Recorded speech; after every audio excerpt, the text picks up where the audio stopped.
The chalk screeched against the board as Professor Helena drew the last curve of the impossible equation, an equation so twisted and layered that even her top-performing students avoided looking directly at it, as if it were a monster waiting to devour hope. She turned, eyes sharp, chin lifted with cruel confidence. At the back of the room, a man in a faded blue janitor uniform pushed his mop bucket quietly, trying not to disturb the class. Yet the professor's voice sliced through the air with a challenge that carried arrogance, humiliation, and a hint of mockery. "Solve this," she said, her lips curling into a cold smile, "and I'll marry whoever can." The class erupted in uneasy laughter. They knew no one could. That was the point. But the janitor looked up, and something ancient, wounded, and brilliant flickered behind his tired eyes. If you believe in kindness, humanity, and second chances, please like, comment, share, and subscribe to the channel Grandma Dearie right now. It truly motivates our little family here. The story of Alex Morales didn't begin in that classroom. It began years earlier, long before the blue uniform and the rubber gloves. He had once been a rising name in mathematics, an orphan prodigy with scholarships pouring in and professors fighting for him. But life has a way of tearing brilliance apart with quiet cruelty. His mother fell terminally ill, and Alex gave everything, his time, his career, his dreams, to take care of her. When medical bills mounted, he dropped out. When she passed, he spiraled into silence. What remained of him was grief wrapped in humility, a genius hidden beneath layers of fatigue and unspoken pain. He took the janitor job at the university because it was the only place where he still felt close to the world he once belonged to. That morning, while students whispered and giggled at Helena's challenge, Alex's hands trembled as he gripped the mop. Not because of her words, but because the symbols on the board tugged at a place in his soul he had locked away. The equation wasn't just advanced, it was personal. It was the kind of problem he once solved to feel alive. And Helena knew it. She had recognized him the moment he first walked into her lecture hall 2 years earlier holding a mop instead of a notebook. Some professors would have greeted him warmly, perhaps even encouraged him. But not Helena.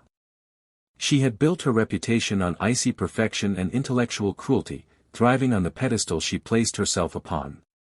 To her, Alex was nothing but a reminder of wasted talent, and she hated wasted things. As the students attempted the problem and failed, murmurs filled the room. Helena shrugged dismissively, her voice dripping with superiority as she reminded them of their limitations. But Alex saw something else. He saw their shrinking confidence, their fear of trying, the way their dreams curled inward every time she weaponized her intellect. He had known that feeling too well. That day, something in him awakened, not out of pride but out of compassion. Alex stepped forward quietly, his footsteps barely making a sound. The class grew silent. Some smirked. Others looked confused. Helena raised an eyebrow, then laughed ever so slightly, as if entertained by a street performer wandering onto a royal stage. But Alex's eyes were focused only on the board. The numbers whispered to him like old friends. His hand reached for the chalk. And in that moment, the world seemed to slow. He didn't solve the equation quickly. He solved it beautifully, methodically, like someone stitching a torn life back together. Every stroke, every symbol, every transformation of the expression carried the weight of his journey, the love he sacrificed, the dreams he surrendered, the brilliance he buried. Students leaned forward, their eyes wide as understanding began to dawn. They weren't watching a janitor solve a math problem. They were watching a soul heal. Helena's face tightened. She wanted to interrupt, but she couldn't, not with the quiet authority radiating from Alex. When he finally reached the last step and placed a single dot to complete the solution, the room erupted into stunned breaths. Absolute silence followed. It was not just correct. It was elegant. Genius-level elegant. Helena's cheeks flushed with humiliation and something she hadn't felt in years, respect. But it was too late. Her arrogance had already exposed her. The students stared at her, then back at Alex, seeing the contrast between them, one consumed by pride and insecurity, the other strengthened by humility and quiet brilliance.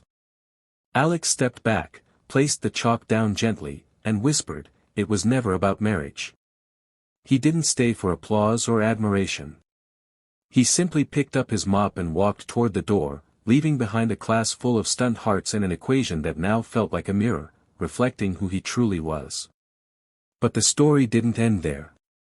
Word of the event spread across campus like wildfire. Students who once walked past him without a glance now sought him out, asking for advice, asking for help, asking for the privilege to learn from someone who had lived wisdom, not just studied it. It wasn't fame he received. It was something far more powerful: gratitude, connection, purpose. Helena, meanwhile, found herself unraveling. Her colleagues questioned her behavior. Students avoided her harsh critiques. She felt the reality crash over her, that brilliance without compassion was hollow. She approached Alex days later, her voice trembling, apologizing not for the marriage comment but for forgetting that intelligence was meant to uplift, not crush. Alex forgave her with a soft nod. Not because she deserved it, but because forgiveness was part of the healing he had been searching for. That semester, something incredible happened. The university offered Alex a pathway back into academics, a scholarship, a mentorship role, and eventually a teaching position. The janitor's uniform disappeared, replaced by a simple shirt and a chalk-covered hand. The students loved him, not because he solved the impossible equation, but because he had lived the impossible life and still remained gentle. And years later, whenever someone saw him stand at the board with humility in his eyes and brilliance in his heart, they remembered the day a janitor reminded the world that genius has no uniform. If this story touched your heart even a little, please like, comment, share, and subscribe to Grandma Dearie. Your support keeps these powerful stories alive. Before we end, tell us in the comments, what lesson did you learn from Alex's journey?